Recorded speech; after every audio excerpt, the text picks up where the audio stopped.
The silence in the conference room was deafening. 20 of Wall Street's finest analysts sat frozen, their eyes fixed on the whiteboard where an equation had stumped them for weeks. At the head of the table, Maxwell Sterling, CEO of Sterling Investments with a net worth of $4.2 billion, drummed his fingers impatiently. This algorithm was supposed to be his company's breakthrough in predictive market analysis, but progress had stalled. "So, none of you can solve this?" Maxwell's voice cut through the silence, his disappointment palpable. "I've invested millions in this department, hired the best minds from every top university, and we're stuck on step 3 of a 12-step solution."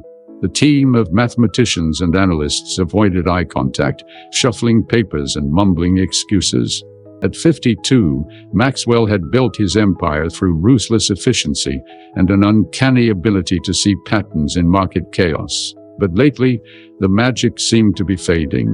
Competitors were catching up, and this algorithm was supposed to put Sterling Investments back on top. Maxwell loosened his Italian silk tie and checked his Patek Philippe watch. "I have a board meeting in 30 minutes where I promised a breakthrough. What exactly am I supposed to tell them?" Just then, his phone buzzed. Maxwell glanced down, irritated by the interruption, but his expression changed when he saw the notification. It was a message from Mrs. Collins, the principal at Westfield Elementary School. "Mr. Sterling, we need to discuss your daughter Emma's behavior today. Please call at your earliest convenience." Maxwell sighed. Since his wife Charlotte had died 3 years ago, he'd been struggling to balance his role as a father with running his financial empire. 7-year-old Emma was bright, perhaps too bright for her own good, and lately she'd been causing problems at school. "We'll reconvene tomorrow.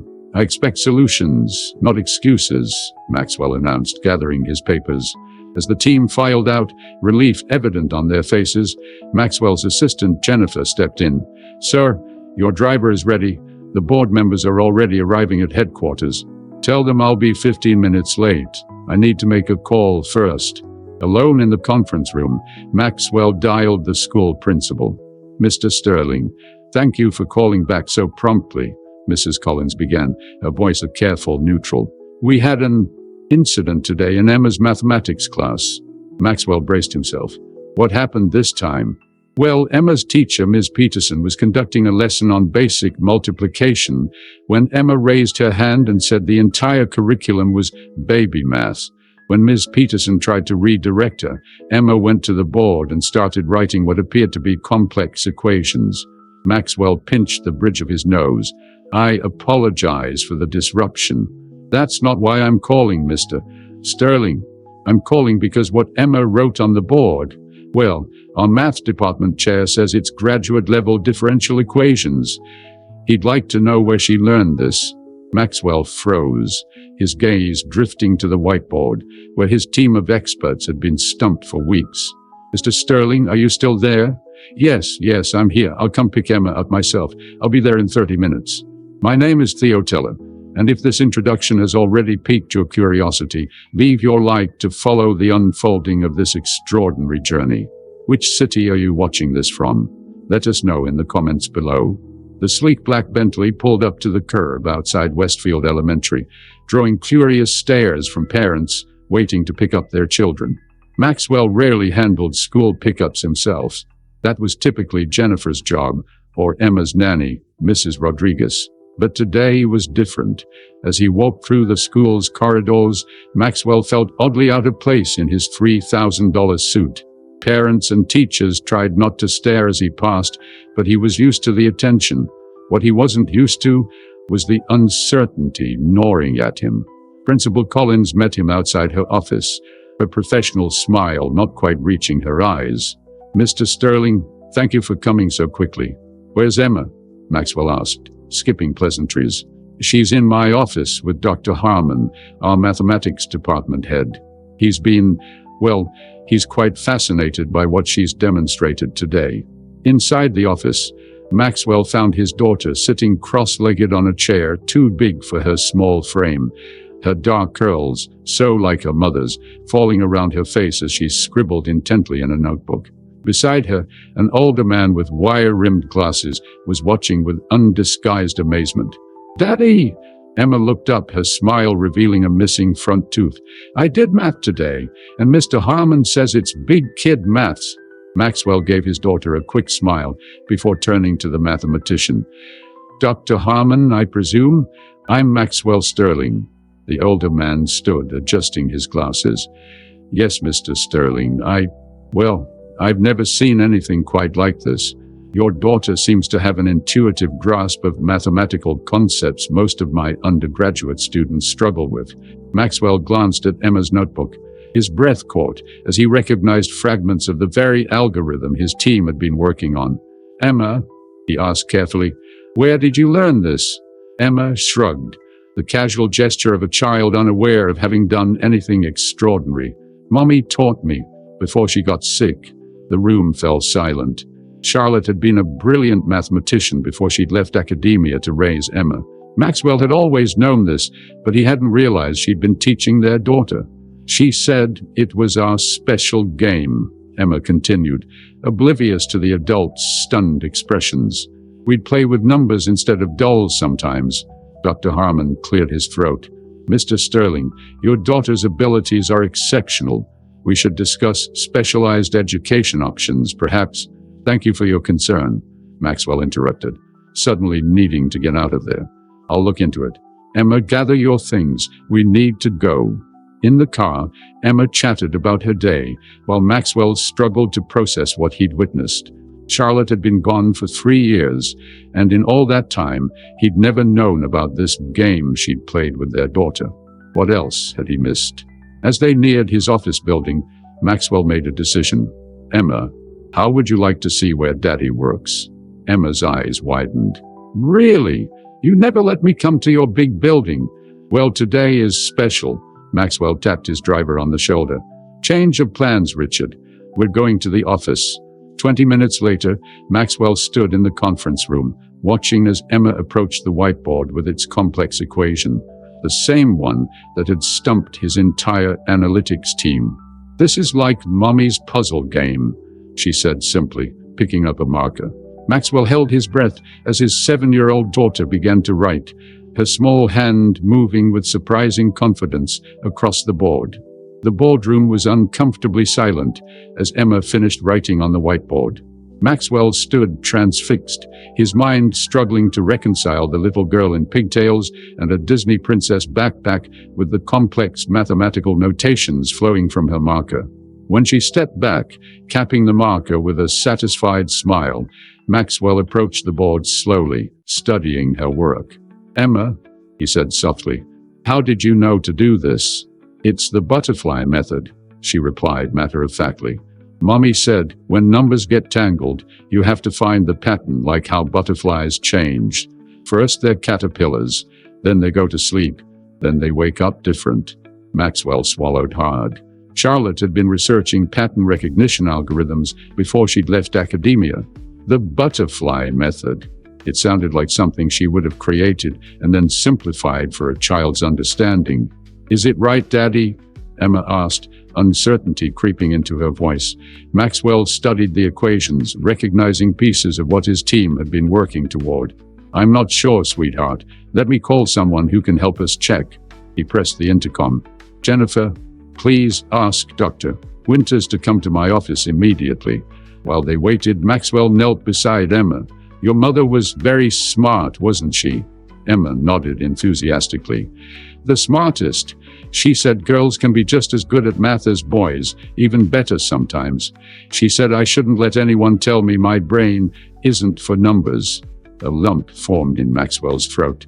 How many times had he been so absorbed in quarterly reports and market fluctuations that he'd declined Emma's invitations to show him her homework?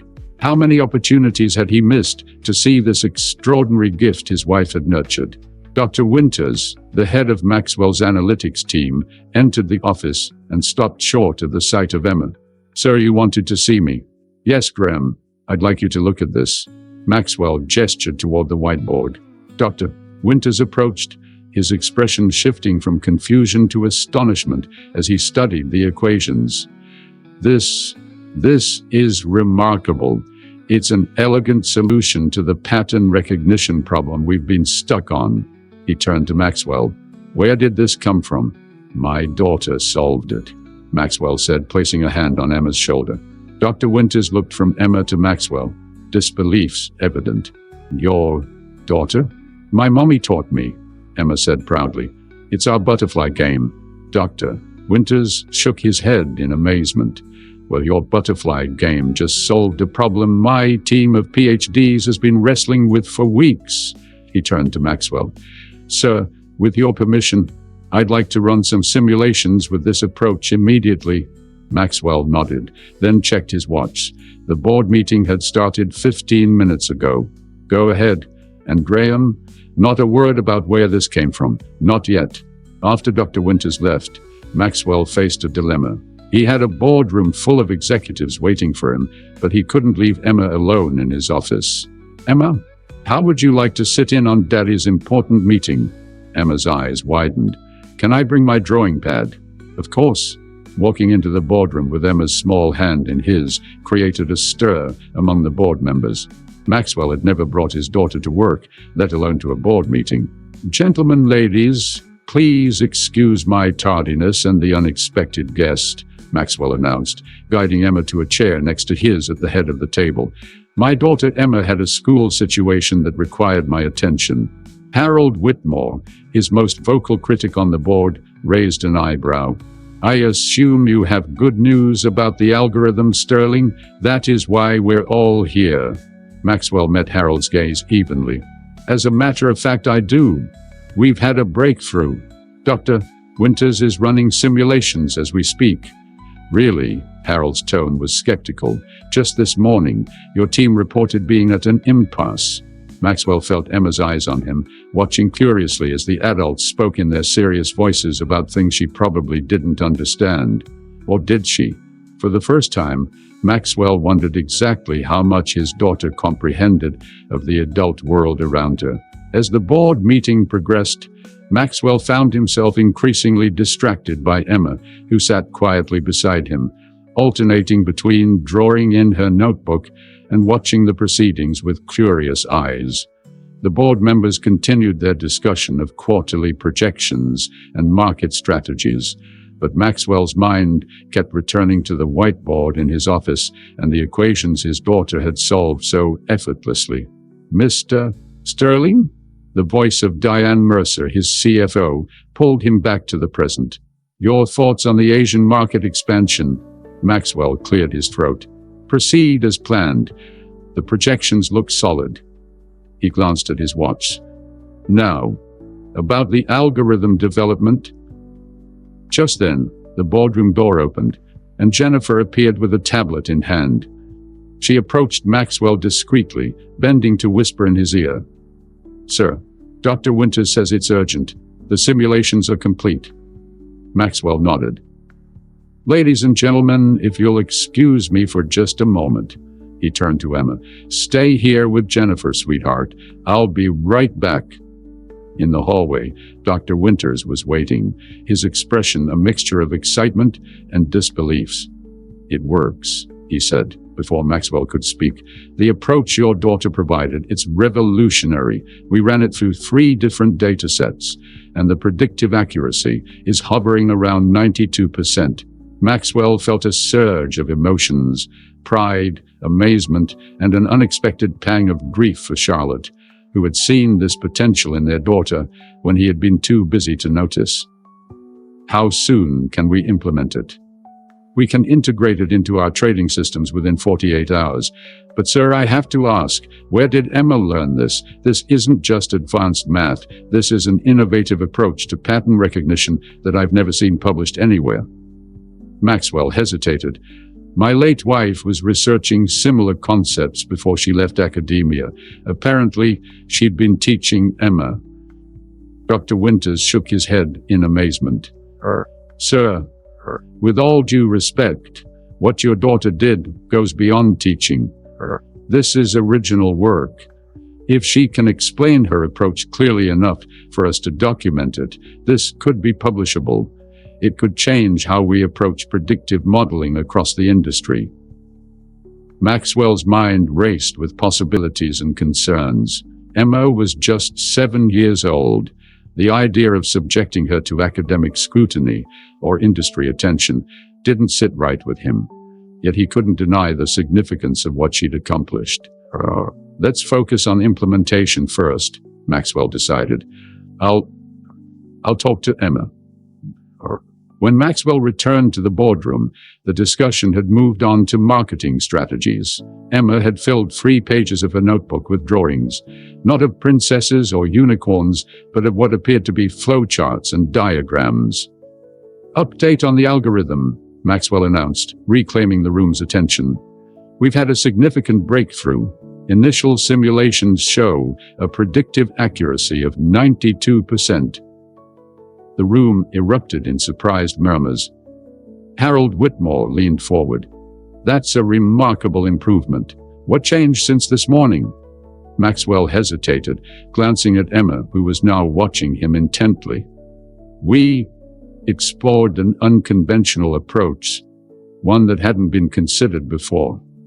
Well, whatever it is, it sounds like exactly what Sterling Investments needs right now, Diane Mercer said. The timing couldn't be better with the Wilson Group, considering whether to place their pension fund with us or Blackridge Capital. The meeting concluded on a high note, with board members filing out with renewed confidence. Only Harold Whitmore lingered, his gaze moving between Maxwell and Emma. Interesting coincidence, Harold said quietly, that this breakthrough happened the same day you brought your daughter to the office. Maxwell maintained a neutral expression. Sometimes a fresh perspective is all that's needed, Harold. After Harold left, Maxwell sat beside Emma, who was putting the finishing touches on what looked like a complex diagram. Emma, what are you drawing? It's the butterfly's paths, she said, pointing to lines connecting various points on her paper. See? When numbers change, they follow paths like butterflies looking for flowers. You just have to know which flowers they like best. Maxwell studied the drawing, recognizing elements of the algorithm in her childish representation.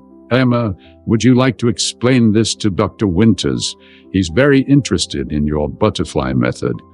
Emma nodded enthusiastically. Sure, Mommy always said sharing knowledge is important. That's why she taught me, so I could share it someday. The words struck Maxwell like a physical blow. Had Charlotte somehow known? Had she been preparing Emma all along to carry forward her work? As humans, we often fail to recognize the gifts right in front of us until something forces us to see with new eyes. If you believe in the power of discovery and second chances, consider subscribing to not miss our next story of transformation and revelation. The next morning, Maxwell did something he hadn't done in years. He took the day off. After calling Jennifer to reschedule his meetings, he sat at the kitchen counter watching Emma eat her cereal, studying his daughter as if seeing her for the first time. Emma, do you remember a lot of the math games you played with Mommy? He asked carefully. Emma nodded, milk dribbling down her chin. Uh-huh. We played them all the time when you were at work. Mommy said they were our special secret until I was ready to share them. Maxwell felt a twinge of guilt. How many hours had he spent at the office while Charlotte was nurturing this extraordinary gift in their daughter? And when did Mommy say you'd be ready to share them? Emma shrugged, pushing her spoon through the remaining milk. She said I'd know, that someday someone would need the butterfly patterns, and then I could help them. She looked up, her eyes, so like Charlotte's, suddenly serious. Was yesterday the someday she meant, Daddy? Maxwell swallowed hard. I think it might have been, sweetheart. After breakfast, Maxwell made a decision. He led Emma to his home office, a space he rarely used since he preferred working at the company headquarters. From a drawer, he pulled out a leather-bound journal. This was your mother's research journal, he explained, running his fingers over the worn cover. After she was gone, I couldn't bring myself to open it. Emma reached for it reverently, Mommy's butterfly book. She used to write in it after our games. Maxwell opened the journal, and page after page of complex equations and notes revealed themselves, Charlotte's elegant handwriting filling the margins with insights and questions. About halfway through, the notes began to reference E's approach and E's intuitive solution. There were even a few pages with childish scribbles integrated into the work. She was documenting your games, Maxwell realized aloud. She was recording your collaborative work. Emma nodded. Mummy said I was her best student and her best teacher too. She said sometimes I saw patterns even she couldn't see. Maxwell continued turning pages until he reached an entry dated 3 weeks before Charlotte's diagnosis. At the top of the page was written, "The butterfly method, pattern recognition through metamorphic phases with Emma Sterling." Below was a formal outline of the very approach Emma had demonstrated on the whiteboard yesterday, the approach that had solved his company's algorithm problem. "Emma, your mother was planning to publish this work," Maxwell said, his voice thick with emotion, "with your name on it." "Really?" Emma's eyes widened. "Like in a real book for scientists?" "Yes, sweetheart. But then she got sick and—" Maxwell couldn't finish the sentence. Emma studied the journal page. "She told me to remember everything, Daddy. Before she went to heaven, she made me practice the butterfly paths every night before bed and said someday I'd need to show someone." Maxwell pulled his daughter close, fighting back tears. Charlotte hadn't just been teaching Emma advanced mathematics, she'd been ensuring her research would survive, entrusting it to the one person who understood it intuitively. She'd known she was running out of time. Later that day, Maxwell brought Emma to the Sterling Investments headquarters again, this time with Charlotte's journal in hand. He gathered Dr. Winters and a small team of trusted analysts in the conference room. "Before we implement this algorithm," Maxwell began, "there's something you need to understand about its origin." He placed the journal on the table.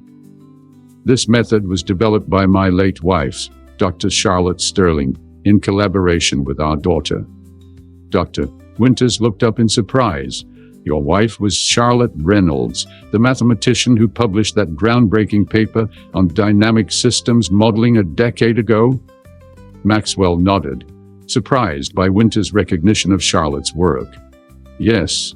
Before Emma was born, Charlotte was considered a rising star in the field.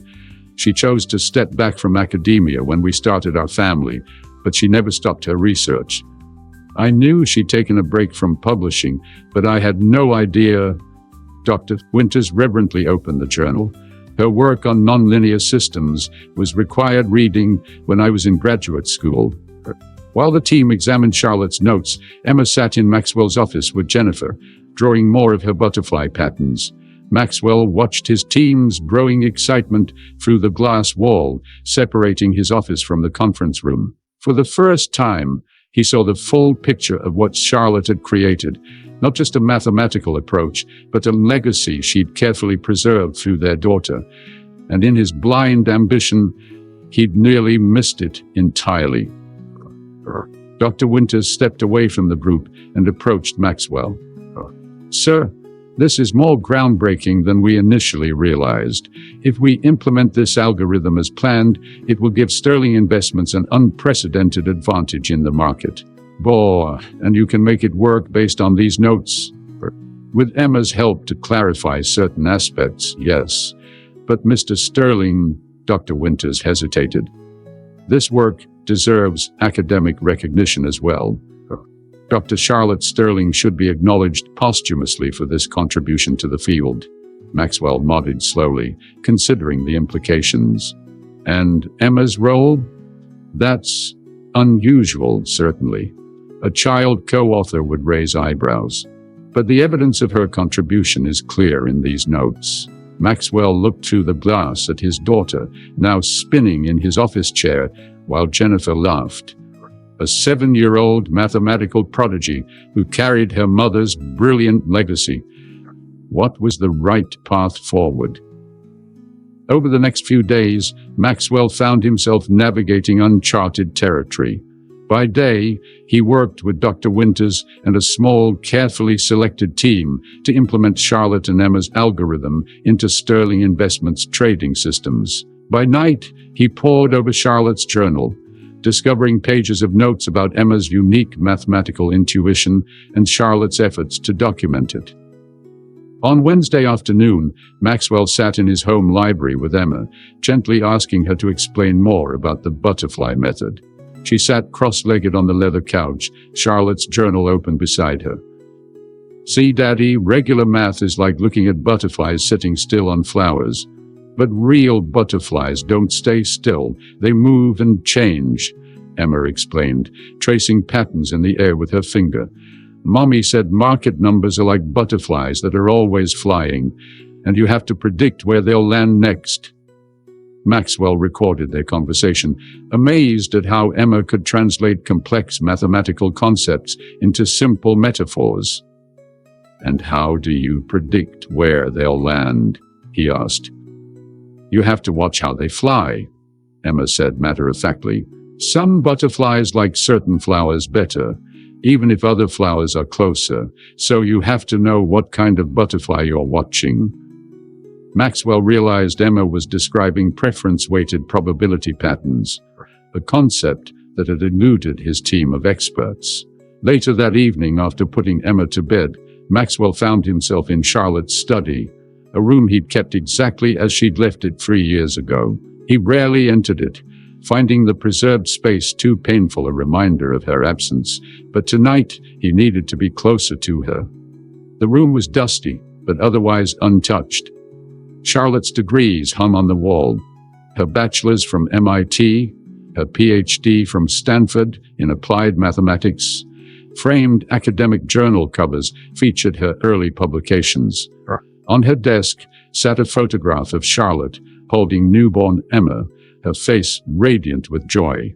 Maxwell slumped into Charlotte's chair, running his hands over the worn leather armrests where her arms had once rested. "What were you planning, Charlotte?" he whispered to the empty room. "What did you see coming that I missed?" His phone rang, breaking the silence. It was Dr. Winters. "Mr. Sterling, we've completed the first live test of the algorithm," Winters said without preamble. "The results are, well, they're beyond our most optimistic projections. The system accurately predicted market movement with 94% accuracy over a 6-hour trading window." "That's remarkable," Maxwell replied, his eyes fixed on Charlotte's photograph. "It's more than remarkable, sir. It's revolutionary. If these results hold steady, Sterling Investments will have the most accurate predictive trading model on Wall Street." After ending the call, Maxwell opened his laptop and began researching Charlotte's academic background more thoroughly than he ever had before. He found her doctoral dissertation, Predictive Pattern Recognition in Dynamic Nonlinear Systems, and began reading. Hours passed as he immersed himself in his late wife's brilliant mind, understanding for the first time the true scope of her genius. Around midnight, he discovered an unpublished paper in Charlotte's computer files, dated just 1 month before her diagnosis.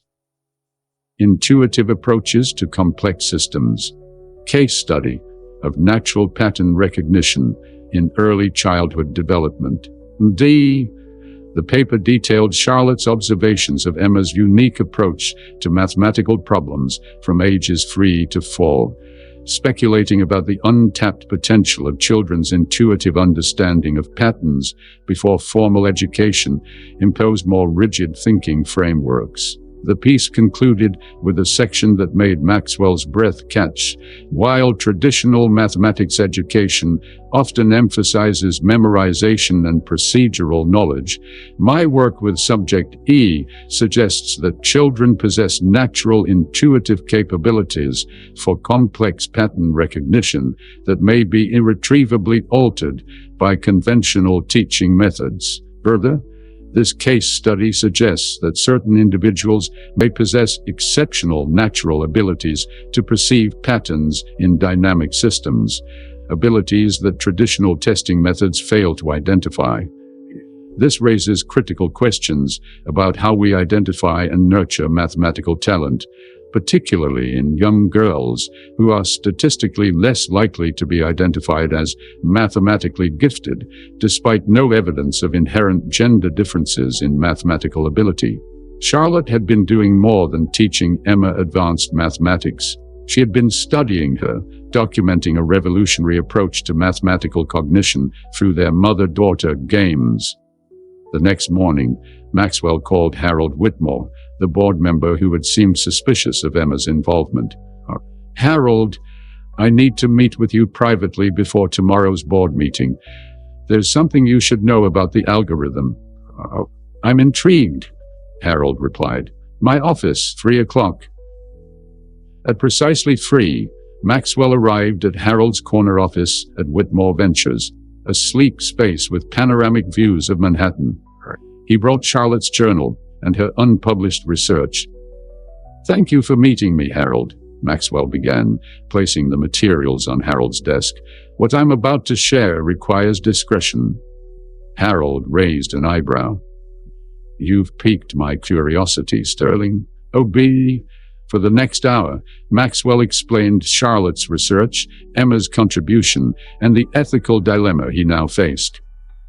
"The algorithm that's transforming our company's predictive capabilities was developed by my late wife in collaboration with our daughter," Maxwell concluded.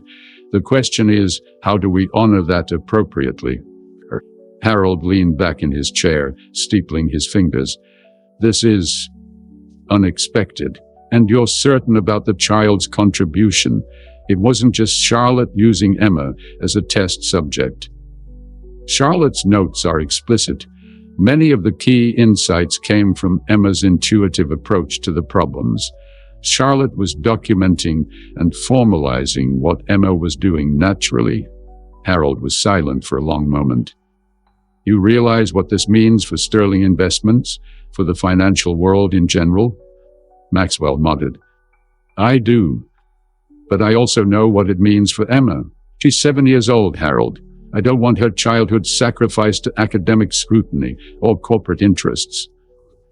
Even if her work could change the future of predictive analytics, even if properly credited, it could establish her as a mathematical prodigy with opportunities most people can only dream of. That's why I'm here," Maxwell said. "I need your perspective as the most skeptical person on my board. What would you do if she were your daughter?"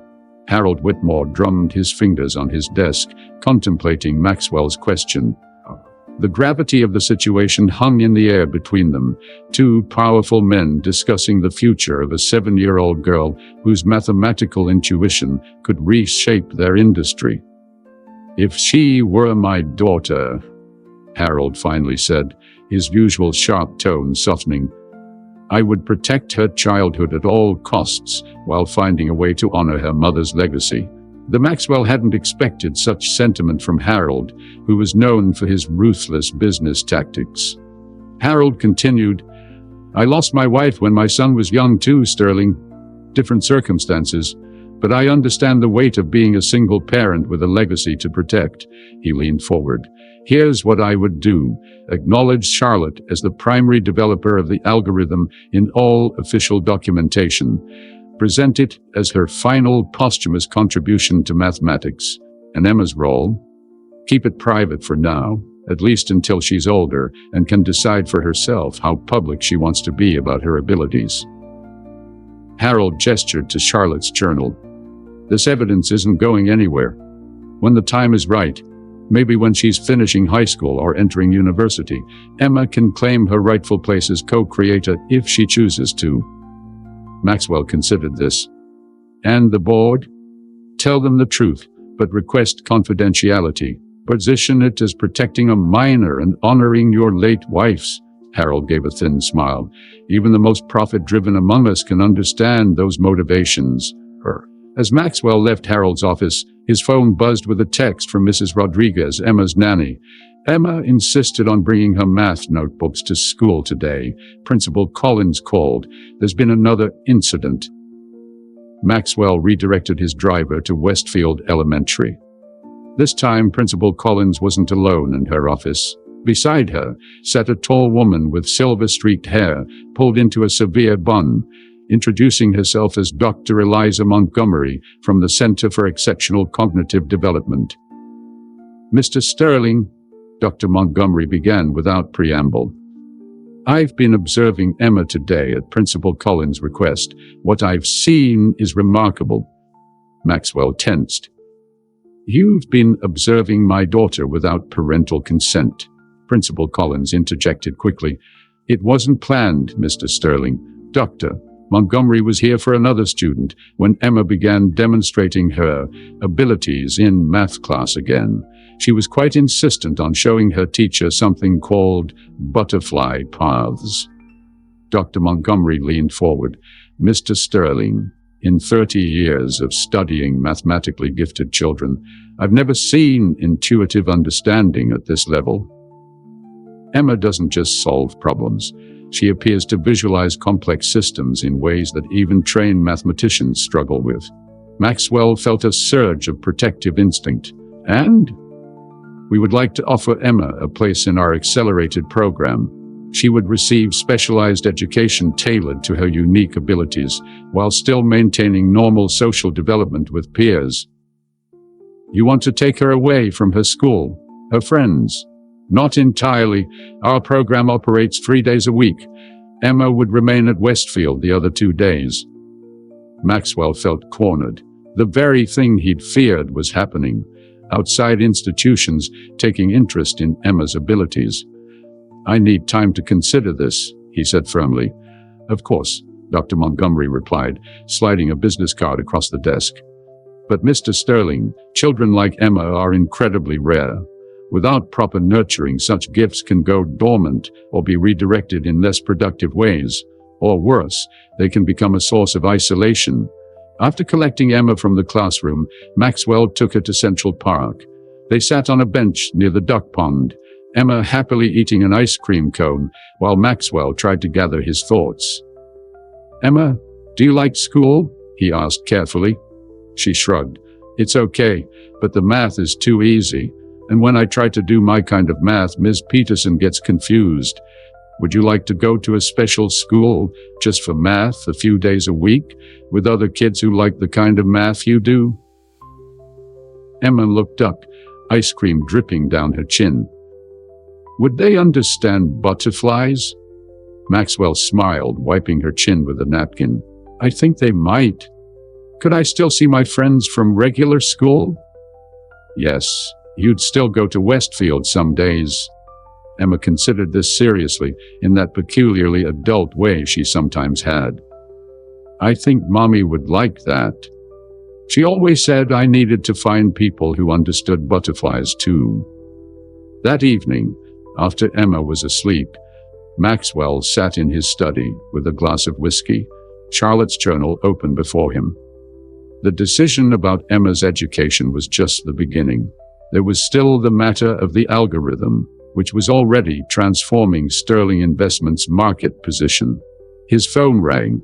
Dr. Winters again. Sir, we've integrated the algorithm into our trading platforms. The results are, well, they're beyond anything we anticipated. We're consistently outperforming market predictions by margins that are drawing attention. What kind of attention? Maxwell asked sharply. The SEC has requested information about our new trading models, and Blackridge Capital's CEO called personally, hinting at interest in a partnership. This was moving too fast.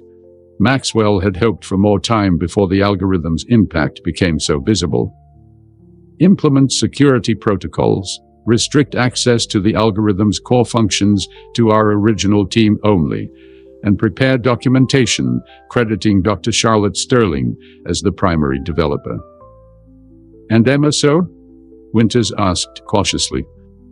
Maxwell closed his eyes, the weight of the decision heavy on his shoulders. For now, there's no mention of Emma in any official documentation. Her contribution remains confidential. After ending the call, Maxwell poured another whiskey and walked to the window overlooking the Manhattan skyline. The city lights blurred as tears filled his eyes. "What would you have me do, Charlotte?" he whispered. "How do I protect her and honor her gift at the same time?" His reflection stared back at him, offering no answers. But as he turned away, his gaze fell on a framed photograph on his desk. Charlotte holding newborn Emma, both of them bathed in sunlight.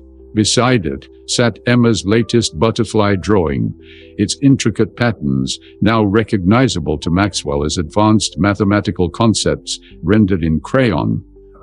In that moment, Maxwell Sterling, the ruthless CEO who had built a financial empire, realized the true magnitude of what he'd discovered. Not just an algorithm that could revolutionize predictive analytics, but a father's second chance to really see his daughter and the extraordinary legacy her mother had entrusted to both of them. 2 weeks later, Maxwell stood at the back of a massive auditorium at Sterling Investments headquarters, watching as hundreds of employees, board members, and select financial journalists gathered for what had been billed as a major announcement. On the stage, large portraits of Charlotte flanked a podium bearing the company logo. "Are you ready for this?" Harold Whitmore asked, appearing beside Maxwell. "As ready as I'll ever be," Maxwell replied, straightening his tie. In the front row sat Emma in a navy blue dress, her curls tamed into neat ribbons, flanked by Jennifer and Mrs. Rodriguez. She had been told this was a special event to honor her mother, but not the full extent of what was about to happen. Dr. Winters approached the podium. "Ladies and gentlemen, thank you for joining us today. Sterling Investments is proud to announce a revolutionary advancement in predictive market analytics, the Charlotte Sterling predictive algorithm. PUDIUS." A murmur swept through the crowd as a large screen displayed technical specifications and performance metrics. Developed by the late Dr. Charlotte Reynolds Sterling before her untimely passing 3 years ago, this algorithm represents the culmination of her groundbreaking work in pattern recognition within dynamic systems. In recent implementations, it has demonstrated unprecedented accuracy in predicting market movements across multiple sectors. Maxwell watched as the audience took in the implications. Financial journalists were furiously taking notes. Board members exchanged knowing glances. The Sterling Investments stock price would likely soar on this announcement alone. "Today," Dr. Winters continued, "we not only implement this technology across our investment platforms, but also announce the establishment of the Charlotte Sterling Foundation for Women in Mathematics with an initial endowment of $50 million. This had been Maxwell's idea, a way to honor Charlotte's legacy beyond just the algorithm. The foundation would provide scholarships and research grants specifically aimed at supporting women and girls in mathematical fields, with a special focus on unconventional approaches to mathematical education. And now," Dr. Winters said, "I'd like to invite Sterling Investments CEO Maxwell Sterling to say a few words." As Maxwell made his way to the stage, he felt a strange sense of calm. The past 2 weeks had been a whirlwind of decisions and preparations, meetings with lawyers about intellectual property protection, discussions with Emma's new teachers at the Center for Exceptional Cognitive Development, and late nights studying Charlotte's research to truly understand her vision. At the podium, Maxwell surveyed the audience before speaking. 3 years ago, I lost my wife, a brilliant mathematician who chose to step back from academia to raise our daughter. Like many men focused on building their empires, I failed to fully appreciate what was happening in my own home. He paused, letting the words sink in. Charlotte wasn't just a mother during those years. She was continuing her revolutionary research in pattern recognition and predictive modeling. The algorithm we announced today is her final gift to the world of mathematics and to Sterling Investments. Maxwell looked directly at Emma, who was watching him with solemn attention. But perhaps Charlotte's greatest contribution wasn't this algorithm. Remarkable as it is, it was her innovative approach to mathematical education, which she was quietly developing through her work with our daughter. This was as close as Maxwell would come to publicly acknowledging Emma's role today. The Charlotte Sterling Foundation will carry forward her belief that mathematical talent, particularly in young girls, often goes unrecognized because we're looking for it in all the wrong ways. After the presentation, as journalists clamored for more details about the algorithm and the foundation, Maxwell slipped away from the crowd and found Emma standing by Charlotte's portrait. "Did I do okay, Daddy?" she asked. "Did I sit still enough?" Maxwell knelt beside her. "You did perfectly, sweetheart." "Mommy looks pretty in that picture," Emma said, studying the large portrait. "But she didn't really look like that when we did math. She used to tie her hair up and wear her glasses, and sometimes she got marker on her face when she was thinking really hard." Maxwell smiled at this intimate detail of Charlotte he'd forgotten, how she would absent-mindedly touch her face with marker-stained fingers when deep in thought. "You're right. That's exactly how she looked." Emma turned to him with Charlotte's serious expression. "Are people going to use our butterflies now?" "Yes, they are. But they'll think they were just Mommy's butterflies for now." Emma considered this. "That's okay. Mommy always said the butterflies belonged to both of us." Later that evening, after the press conference and a board dinner, Maxwell returned home to find Emma at the kitchen table with Mrs. Rodriguez, surrounded by papers covered in colorful drawings. "What's all this?" Maxwell asked. "Emma wanted to make thank you cards for her mother's special day," Mrs. Rodriguez explained, gathering her things to leave for the night. After the nanny left, Maxwell sat beside Emma, examining her creations. They weren't ordinary thank you cards. Each one contained a different butterfly pattern, mathematical concepts rendered in Emma's distinctive style, with actual butterflies drawn along the paths of what Maxwell now recognized as complex functions and probability curves. "These are beautiful, Emma. Who are they for?" "This one's for Dr.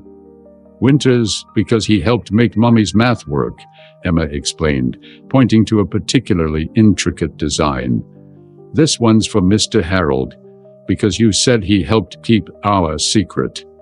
She held up another. "And this big one is for Mommy, but I don't know how to give it to her in heaven."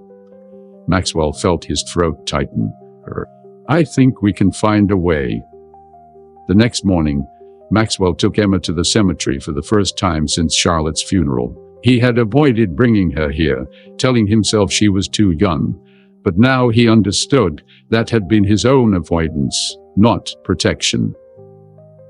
They stood together before Charlotte's elegant marble headstone, Emma solemnly placing her special butterfly card at its base, weighing it down with a smooth stone. "Do you think she can see it from heaven, Daddy?" Maxwell put his arm around his daughter's shoulders. "I'm certain she can, sweetheart." As they walked back to the car, Emma looked up at him. "Daddy, at my new math school, they don't know about butterflies yet." "No? No, they do math the regular way. But my teacher, Dr. Eliza, she says I can show her my way too." "And will you?" Emma nodded decisively. "I think it's time for the butterflies to fly to more places. Mommy would want that." Maxwell smiled, recognizing Charlotte's determined spirit in their daughter. "I think you're right." As they drove back toward Manhattan, Maxwell's phone rang. It was Harold Whitmore. Sterling, have you seen the markets this morning? Your wife's algorithm predicted that micro-adjustment in tech stocks perfectly. The board is ecstatic. That's good news, Harold. Good news. It's extraordinary.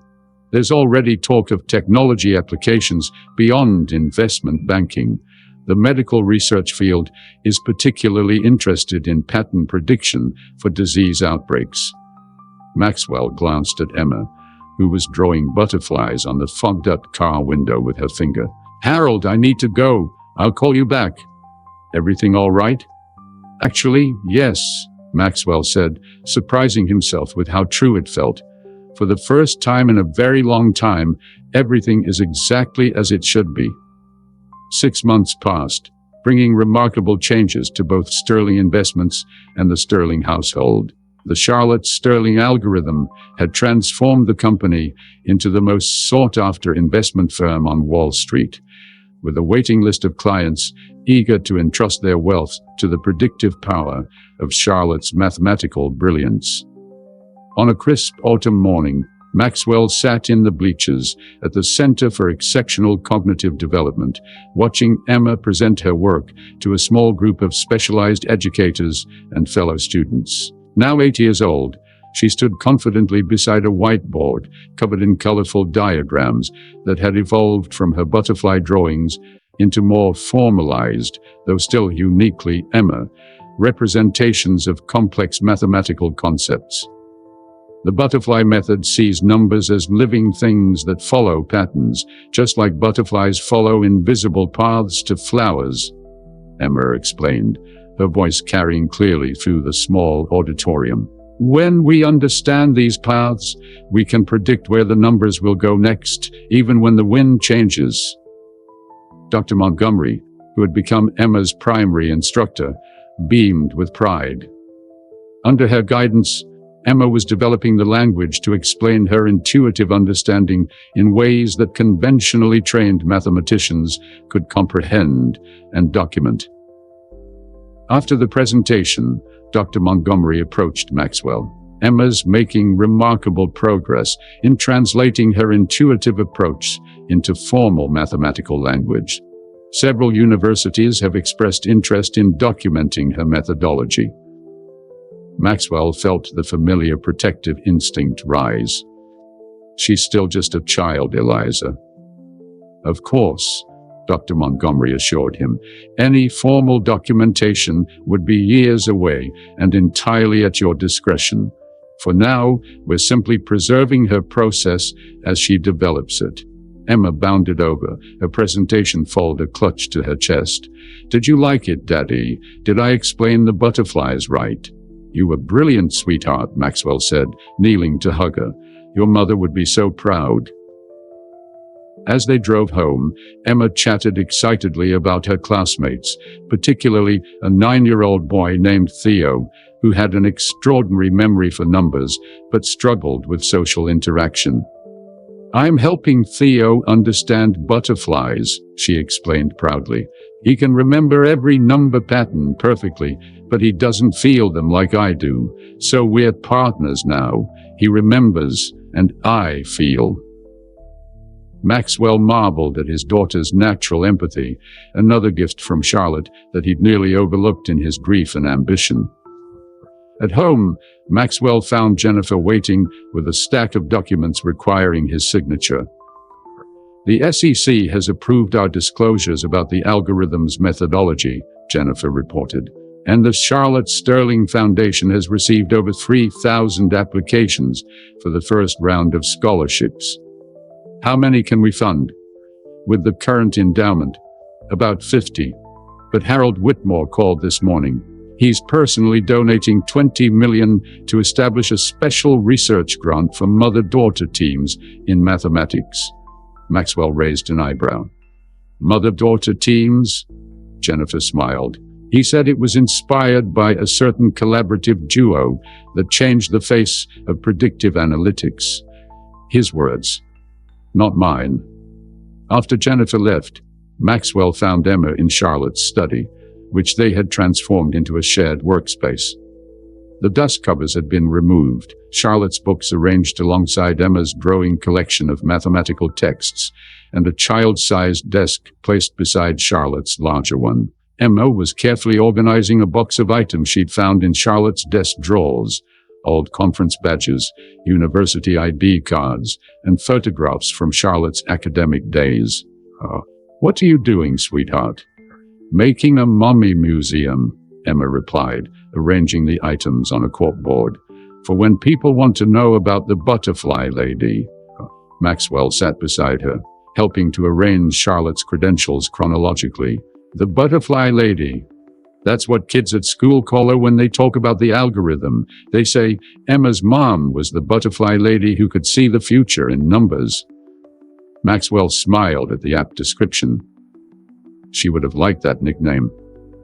Later that evening, after Emma was asleep, Maxwell received an unexpected call from Robert Chen, CEO of Global Health Initiatives, one of the world's largest medical research foundations. "Sterling, I apologize for calling after hours, but we've just had a breakthrough I thought you should know about immediately."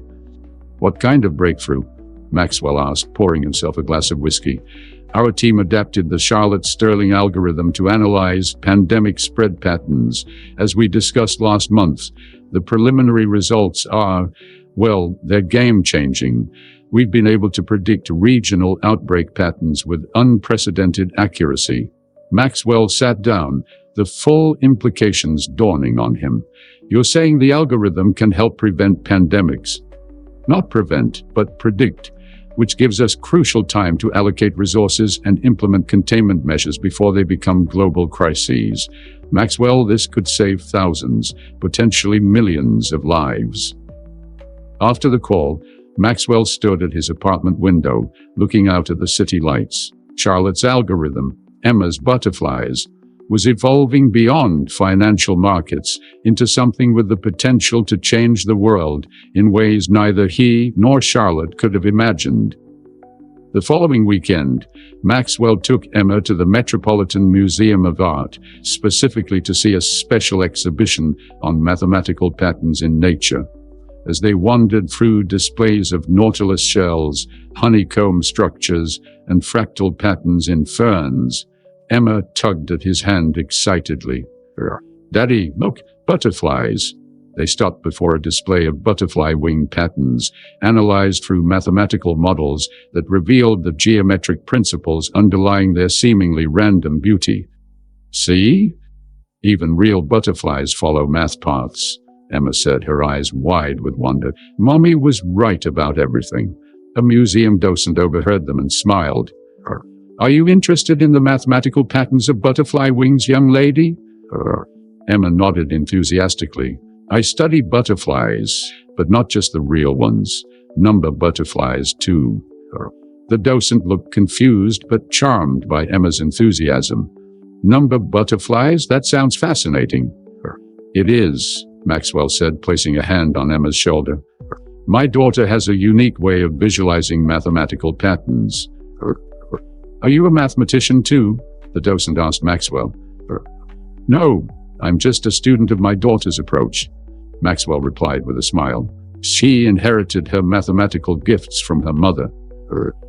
"Who's the butterfly lady?" Emma added proudly.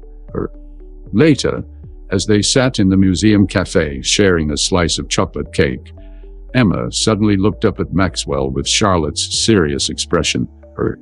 "Daddy, I've been thinking about something important." "What is it, sweetheart?" "Mommy left the butterflies with me because she knew she had to go to heaven. But I'm just one person, and there are lots of butterflies to take care of." Maxwell set down his fork, giving Emma his full attention. "What are you suggesting?" "I think we should tell people that the butterflies came from both of us, Mommy and me, so other mummies and little girls can learn to see butterflies together too." Maxwell felt a surge of emotions, pride, love, and a bittersweet acknowledgement that his little girl understood the significance of her gift better than he had. "Are you sure you're ready for people to know?" he asked gently. Emma nodded, with the certainty only children possess. Butterflies aren't supposed to be secret, Daddy. They're supposed to be free. 1 year later, on the 4th anniversary of Charlotte's passing, the grand ballroom of the Langham Hotel in Manhattan was filled to capacity. Distinguished mathematicians, financial analysts, medical researchers, and educators had gathered for the inaugural Charlotte Sterling Foundation Symposium on Intuitive Mathematics. At the center of it all was a 9-year-old girl in a blue dress with butterfly appliques, moving confidently among academics who had traveled from around the world to hear her speak. Emma Sterling had become something of a legend in certain circles. The child who could see mathematical patterns as innately as most children recognize faces. Maxwell stood near the back of the room, watching his daughter with a mixture of pride and amazement. The past year had been a whirlwind since they had decided to publicly acknowledge Emma's role in developing the butterfly method. There had been concerns and complications, privacy issues, academic skepticism, media interest, but ultimately, the decision had felt right. Dr. Montgomery approached, champagne flute in hand. You should be tremendously proud, Maxwell, not just of Emma's gift, but of how you've protected her while letting her share it with the world. I wish I could take credit, Maxwell replied, but the truth is, Emma knew what was right before I did. She always has. The room quieted as Harold Whitmore took the podium. Now the chairman of the Charlotte Sterling Foundation's board of directors, Harold had become one of Emma's most ardent supporters. Ladies and gentlemen, welcome to the first annual Symposium on Intuitive Mathematics. Today, we celebrate not just the revolutionary algorithm that has transformed multiple industries, but the unique collaborative process that created it. Harold gestured toward a large portrait of Charlotte that had been placed on an easel beside the stage. Dr. Charlotte Sterling was a brilliant mathematician who recognized that traditional approaches to mathematics often fail to capture the intuitive pattern recognition that is natural to some minds, particularly young minds not yet constrained by conventional methods. He continued, "Tonight, we are privileged to hear from Dr. Charlotte's collaborator and daughter, who will explain in her own words how she visualizes mathematical patterns. Please welcome Emma Sterling." The audience applauded warmly as Emma took the stage, a poise remarkable for one so young. She stood before a large touchscreen display, wireless microphone in hand. "Thank you all for coming to learn about butterflies," she began, her voice clear and confident in a way that reminded Maxwell so much of Charlotte. "My mom and I discovered that numbers aren't just still things that sit on paper. They're alive and always moving, like butterflies following invisible paths." With a sweep of her hand across the touchscreen, Emma brought up a dazzling visualization of data points moving in complex patterns, their trajectories forming what indeed resembled the flight paths of butterflies among flowers. When most people look at numbers, they see separate things. But my mom taught me to see connections, the invisible strings that pull numbers toward certain places, even when it seems like they're going somewhere else. For the next 20 minutes, Emma guided the audience through her intuitive understanding of pattern recognition in dynamic systems, translated now into more formal mathematical language with the help of her educators, but never losing the essential butterfly metaphor that made her approach so unique. Maxwell watched the faces in the audience, initial skepticism giving way to fascination, and in many cases, dawning comprehension. Emma was doing something remarkable. She was making her intuitive understanding accessible to conventionally trained minds. After the presentation, as Emma fielded questions with remarkable composure, Maxwell slipped out to the terrace for a moment alone. The New York skyline glittered before him, a tapestry of lights that seemed tonight to resemble its own kind of mathematical pattern. "She's extraordinary," came a voice behind him. Maxwell turned to find Robert Chen of Global Health Initiatives. "Yes, she is," Maxwell agreed. Our team has been working with the algorithm, with the butterfly method, for cancer pattern prediction, Chen said. Early results suggest we may be able to identify high-risk patterns years before traditional methods would detect them. Maxwell nodded, the implications sinking in. Charlotte would have been pleased. She always believed mathematics should serve humanity, not just markets. Back inside, Maxwell found Emma surrounded by a group of young girls, daughters of symposium attendees, who were listening raptly as she explained her butterfly drawings. "And you can teach us to see butterflies too?" one girl asked hopefully. "Everyone sees butterflies differently," Emma explained with wisdom beyond her years. "But yes, I can help you find your way of seeing patterns. That's what my mom would want." Later that night, as Maxwell tucked an exhausted Emma into bed, she looked up at him with sleepy eyes. "Did I do okay, Daddy? Did I explain the butterflies right?" "You were perfect, sweetheart," Maxwell assured her, smoothing back her curls. "Your mother would be so proud of you." "Not just of me," Emma murmured, already drifting toward sleep. "Of us. Because you learned to see butterflies too." Maxwell kissed her forehead, realizing the truth in her words. He had learned to see patterns he'd been blind to before, not just in mathematics, but in the precious relationship between mother and daughter, in the legacy of love and learning Charlotte had left them, and in his own journey from grief-stricken, work-obsessed widower to the father Emma needed him to be. The next morning, Maxwell woke early and made his way to his home office. On his desk sat a special gift Emma had presented him with at the symposium, a framed picture of Charlotte in her MIT days, smiling brightly at the camera, equations visible on a chalkboard behind her. Beside it was one of Emma's original butterfly drawings from when she was 7. Maxwell ran his fingers over the frame, then opened his laptop. The Maxwell Sterling algorithm was running on the screen, its elegant mathematics now comprehensible to him in a way they hadn't been before. Thanks to Emma's teaching, he no longer saw just abstract equations, but patterns, relationships, connections, butterflies. His phone buzzed with a text from Harold. "CNN wants an interview with both of you.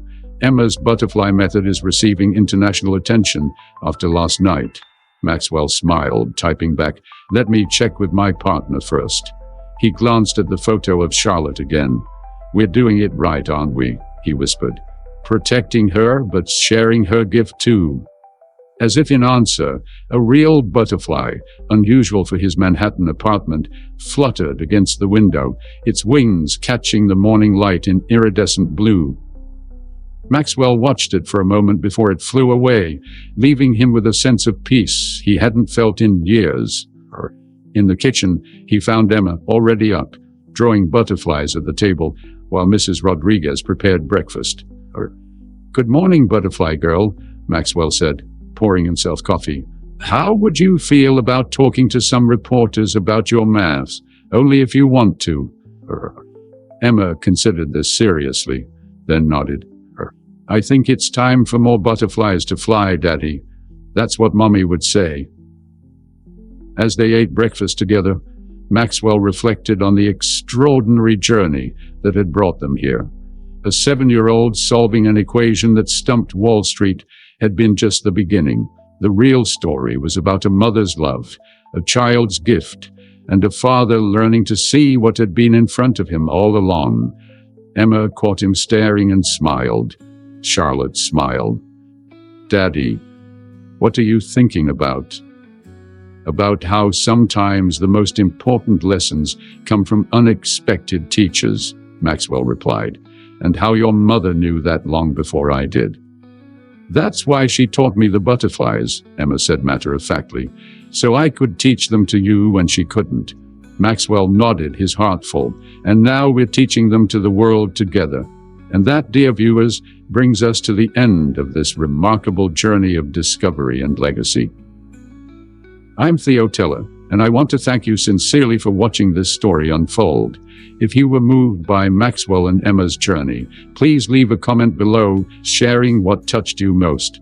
We'd also love to hear your suggestions for future stories you'd like us to explore. And of course, if you enjoyed this video, please don't forget to like and subscribe to our channel for more inspiring stories of transformation and unexpected wisdom.